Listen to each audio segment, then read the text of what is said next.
কিসের ঈদের মার্কেট? বাবার পরিশ্রমের চেহারাটার দিকে তাকাইলে আমার সব ইচ্ছাই লজ্জা পায়। বাবা তুমি আমার যত খুশি। আমি 18 বছরে বুঝে গেছি বাস্তবা কি জিনিস। আর আমার বাবা 50 বছরেও কয় চিন্তা করিস না বাবা, আমি তো আছি।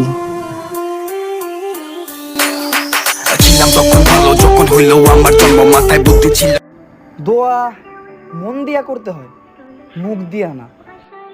কারণ আল্লাহ তো তার দোয়াও কবুল করে যে কথাই বলতে পারে না।